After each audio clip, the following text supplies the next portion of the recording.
महाराष्ट्र के नासिक जिले की सिन्नार तालुका में एक गांव है मिर गांव। इसी गांव में अशोक खरात नाम के शख्स ने शिवनिका ट्रस्ट बनाया। अशोक खरात को पुलिस ने महिलाओं का यौन शोषण करने के आरोप में गिरफ्तार किया है। नासिक डिस्ट्रिक्ट और सेशन कोर्ट ने उन्हें पुलिस कस्टडी में भेजा है। जब हम मिर गांव पहुंचे तो गांव के लोग अशोक खरात के बारे में बात करने से बच रहे थे। कुछ ने कहा, हमारा इंटरव्यू मत लीजिए, हमें डर लगता है। लोगों ने यह भी कहा कि अगर अशोक खरात जेल से बाहर आए तो वह उन्हें परेशान करेंगे।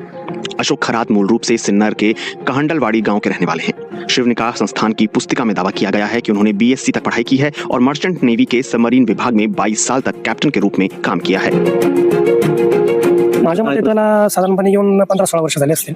अशोक खरात हमारे गांव में 15-16 साल पहले आए थे।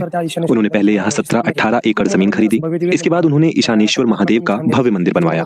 उसके चलते महाशिवरात्रि और सोमवार को यहाँ लोगों की भीड़ बढ़ने लगी। अशोक खरात न्यूमरोलॉजी के जरिए लोगों का भविष्य बताते थे। गांव वालों का कहना है कि वह उनके अतीत के बारे में सही जानकारी देते थे, जिससे लोगों को भरोसा हो गया कि वह उनकी भविष्य की समस्याएं भी हल कर सकते हैं। वह भक्तों के जरिए तरह तरह के अनुष्ठान और धार्मिक कार्यक्रम करवाते थे।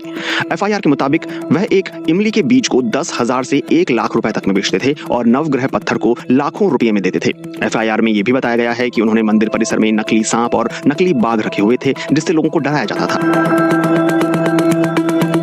मी सध्या मिरगावात आहे आणि तुम्ही इथं बघू शकता। मैं अभी मिर गांव में हूँ। मेरे पीछे अशोक खरात का फार्म हाउस है। ये पूरा फार्म हाउस पत्थर से बनाया गया है। पहले यहाँ पर बस शेड जैसा छोटा सा ढांचा था, लेकिन अब आप यहाँ पर 3-4 मंजिला फार्म हाउस देख सकते हैं। ये 16 एकड़ में फैला हुआ है और स्थानीय लोग दावा करते हैं कि इस पर करीब 18 करोड़ रुपए खर्च किए गए हैं।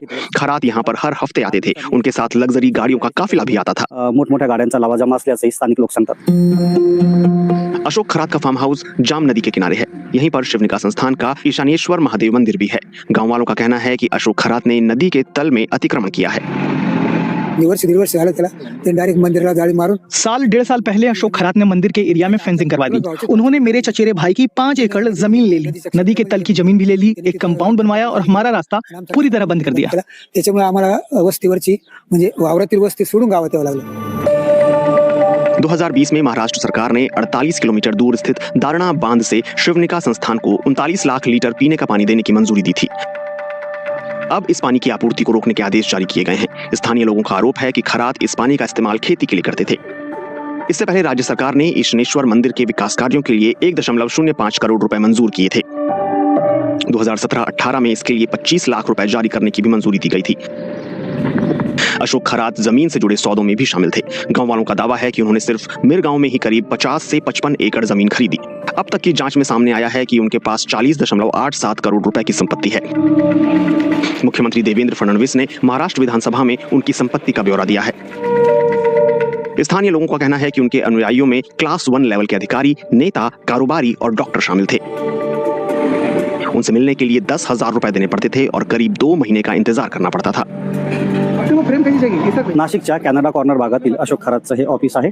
यह नासिक के कनाडा कॉर्नर इलाके में स्थित अशोक खरात का ऑफिस है। फिलहाल ये बंद और सूना पड़ा है। यहाँ के लोगों का कहना है कि उन्हें इस तरह की किसी घटना या यौन शोषण के आरोपों की कोई जानकारी नहीं है। कुठलाही थांगपत्ता नव्हता।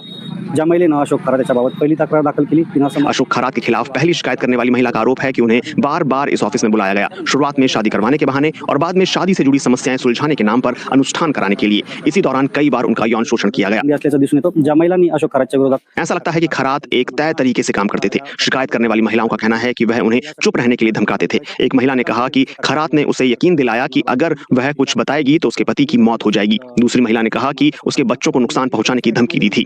तिच्या मुलांचं वाईट होईल अशा पद्धतीची भीती अशोक खरातनं तिच्या मनात घालून दिली होती। इन आरोपों पर अशोक खरात का पक्ष जानने के लिए हम उनके घर गए, लेकिन वहां कोई मौजूद नहीं था। उनके रिश्तेदारों से भी संपर्क किया गया, लेकिन उनका फोन बंद मिला। पुलिस की प्राथमिक जांच में अशोक खरात से जुड़ी कई गंभीर बातें सामने आई हैं। एकूण 8 महिलांचे 35 व्हिडिओ असल्याचे समोर आले। सदर व्हिडिओमध्ये असलेल्या अशोक खरात याने भोंदूगिरी व जादूटोणा तंत्रमंत्र वापरून अनेक महिलांशी बलात्कार व अश्लील चाळे केले असल्याचे दिसून आले। अशोक खरात के खिलाफ यौन शोषण और महाराष्ट्र नरबली एवं जादू टोना प्रतिबंधक कानून के तहत 5 अलग अलग मामले दर्ज किए गए हैं। इस मामले की आगे की जांच एसआईटी कर रही है, लेकिन महाराष्ट्र अंधश्रद्धा निर्मूलन समिति का कहना है कि जादू टोना विरोधी कानून का प्रभावी रूप से पालन नहीं हो रहा है। जादू टोना विरोधी कानून का प्रभावी रूप से पालन नहीं होता है। इस कानून के नियम अभी बने ही नहीं है। इतना ही नहीं, इस कानून के तहत हर पुलिस स्टेशन में एक सतर्कता अधिकारी की नियुक्ति करने को कहा गया है, लेकिन किसी भी पुलिस स्टेशन में ऐसी नियुक्ति नहीं हुई है। इस कानून को लेकर पुलिस के मन में भ्रम की स्थिति है। हमने पुलिस के लिए ट्रेनिंग सेशन भी आयोजित की हैं, लेकिन सरकार के जरिए इस कानून का प्रभावी रूप से पालन और प्रचार प्रसार करना जरूरी है। अशोक खरात की संपत्ति की जानकारी जुटाई जा रही है। यह भी जांच हो रही है कि क्या उनके साथ सरकारी अधिकारियों की मिलीभगत थी। इस बीच अशोक खरात को कठोर सजा देने की मांग उठ रही है। गांव वालों का कहना है कि इस पर पूरी तरह से रोक लगानी चाहिए। अशोक खरात को कड़ी सजा मिलनी चाहिए ताकि कोई दूसरा ढोंगी बाबा हमारे इलाके में सिर न उठा सके। अशोक खरात के पक्ष में जो सरकारी फैसले लिए गए थे और उनके साथ कई हाई प्रोफाइल लोगों की खिंचवाई गई तस्वीरों के चलते ये सवाल भी उठने लगा है कि क्या उन्हें राजनीतिक संरक्षण हासिल था।